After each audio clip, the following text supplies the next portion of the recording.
Ternyata transplant alis tidak seindah bayanganku. Halo, kembali lagi dengan aku Doksin, wujudkan rambut impianmu bersama Doksin. Nah, hari ini Doksin pingin nge-stitch satu konten nih ya.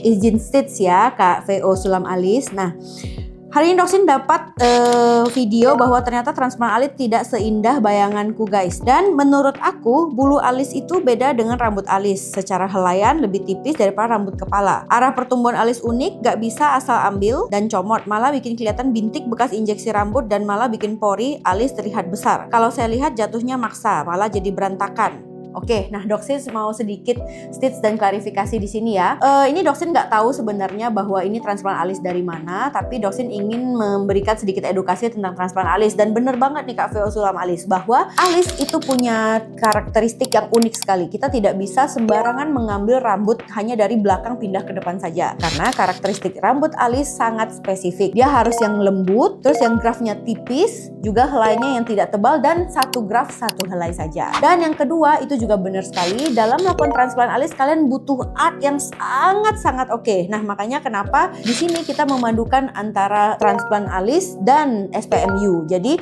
alis yang ditanam itu harus sesuai dengan arah yang natural sehingga pertumbuhannya tidak ada yang miring kiri ataupun miring ke kanan. Nah, berikut nih beberapa contoh yang telah Doksin kerjakan pertumbuhan alisnya. Jadi buat kalian jangan takut untuk transplant alis, tapi pilihlah tempat transplant alis yang memang kredibel dan terpercaya. Karena bagaimanapun transplant alis dapat meningkatkan kepercayaan diri kalian dengan memiliki bulu yang asli dan natural. Oke, buat kalian nih yang masih banyak penasaran tentang transplant alis, boleh komen di bawah, nanti Doksin jawab di konten berikutnya. Thank you Kak.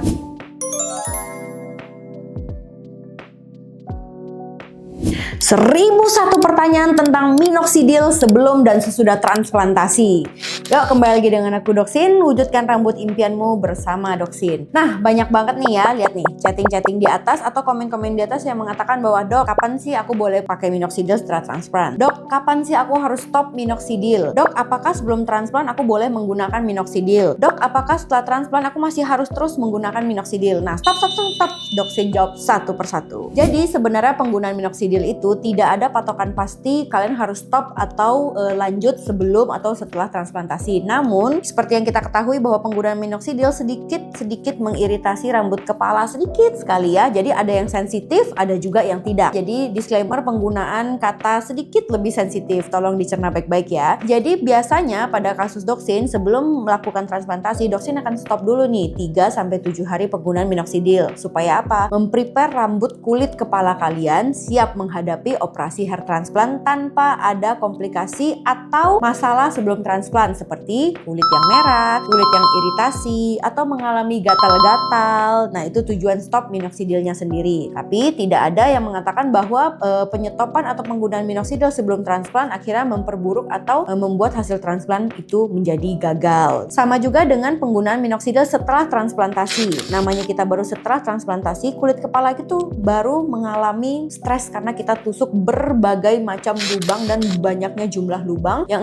menanam graf di dalam rambut. Sehingga penggunaan minoxidil biasanya Doksin tunda dulu sampai 2 minggu hingga 1 bulan setelah transplantasi. Setelah kulit kepala kalian mulai tenang, merahnya mulai mereda sehingga tidak menambah iritasi yang disebabkan oleh minoxidil itu sendiri. Nah, buat kalian nih yang masih penasaran nih tentang penggunaan minoxidil, bagaimana cara penggunaan minoxidil, boleh komen di bawah, nanti Doksin jawab di konten berikutnya.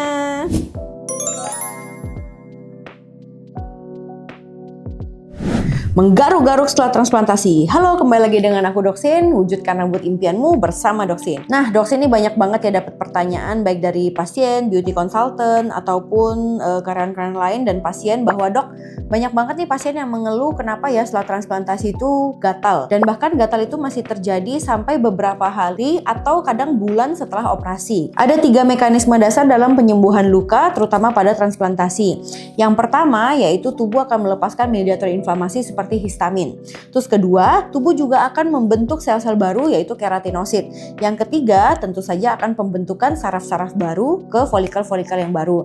Nah, itulah yang menyebabkan kenapa terkadang kita masih terasa gatal setelah penyembuhan luka. Ini merupakan pertanda yang baik ya selama gatal kamu tidak over. Nah, apa yang harus dilakukan nih, Dok? Tetap menyemprotkan cairan salin pada 10 hari pertama agar kondisi rambutmu tetap lembab.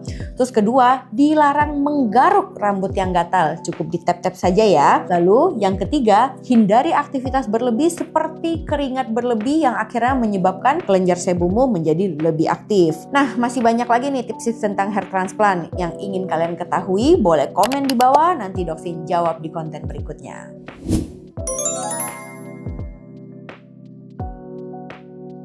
Katakan tidak pada pasien yang akan melakukan hair transplant. Halo, kembali lagi dengan aku Doksin. Wujudkan rambut impianmu bersama Doksin. Sebenarnya ya, Doksin ini cukup pemilih dan penolak ya. Jadi cukup banyak pasien yang datang ke Doksin, akhirnya Doksin tolak untuk melakukan hair transplant. Ya, kalian nggak salah dengar, Doksin tolak. Jadi tidak semua pasien itu merupakan kandidat yang cocok ya untuk dilakukan hair transplant. Ada 3 alasan utama nih yang biasanya Doksin tolak untuk melakukan hair transplant. Yang pertama, area donor kamu tidak cukup atau tidak siap untuk dipindahkan ke depan. Yang kedua, jika miniaturisasi atau kerontokan masih kontinu agresif. Yang ketiga, jika ekspektasimu tidak masuk akal. Di sini Doksin mengerti sekali, mungkin banyak dari kalian yang cukup kecewa datang Integraf tapi kok Doksin tolak. Ingat, prinsip Doksin adalah kalian membawa rambut ini seumur hidup. Dan tentu saja Doksin juga harus menjaga hasil transplantasi kalian bertahan dalam jangka waktu panjang. Doksin ada beberapa case contoh di atas yang area donornya rusak karena tidak dilakukan planning yang matang. Jadi ingat ya, transplantasi bukan hanya sebatas transplantasi hari ini saja, tetapi transplantasi adalah memplanning bagaimana rambutmu 10 tahun ke depan tetap tampak muda. Nah, jika kamu punya pertanyaan lagi tentang hair transplant, boleh komen di bawah, nanti Doksin jawab di konten berikutnya.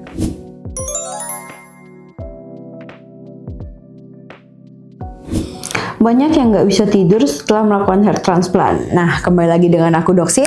Wujudkan rambut impianmu bersama Doksin. Banyak sekali pertanyaan ya bahwa dok sebenarnya setelah transplantasi itu bagaimana posisi tidur yang benar. Nah, biasanya posisi tidur yang benar ini Doksin akan sarankan kalian untuk memproteksi daripada graft. Yang perlu kalian ketahui adalah memang pada awal transplantasi kita hanya memasukkan graft pada insisi atau lubang yang kecil. Sehingga tentu saja graft belum stabil pada posisi tersebut. Bisa tergantung daripada penyembuhan luka yang belum sempurna, masih ada pembekuan darah pada lubang-lubang tersebut. Nah, biasanya ini baru akan stabil graft pada tempat yang kita tanam sekitar 7-10 hari. Oleh sebab itu, posisi tidur sangat mempengaruhi keberhasilan graft kalian dan penyembuhan luka. Nah, anjuran yang Doksin lakukan adalah biasanya proteksi area belakang kalian pada posisi elevasi 15-40 derajat. Carilah posisi yang nyaman.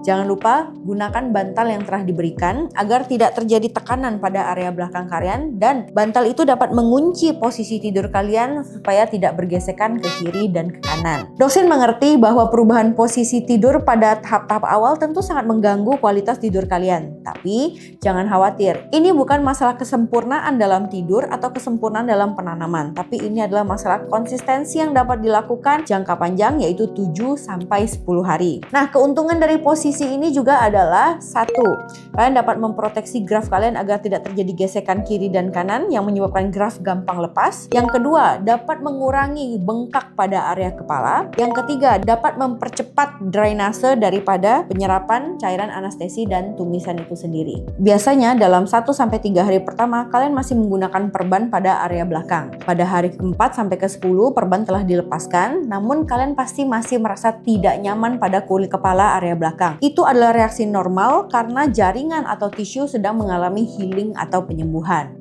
So, posisi tidur memang sangat mempengaruhi terhadap penyembuhan dan keberhasilan graft. Namun, jangan menjadikan posisi tidur itu menjadi stres buat kalian jangka panjang. Ingat, posisi tidur bukan hanya tentang keberhasilan graft saja, tetapi memang kalian harus konsisten melakukannya agar operasi yang telah kalian lakukan tidak sia-sia dan memberikan hasil yang sesuai dengan planning jangka panjang. So, buat kalian yang masih bingung nih terhadap prosedur pre ataupun post transplantasi, boleh komen di bawah, nanti Doksin jawab di konten berikutnya.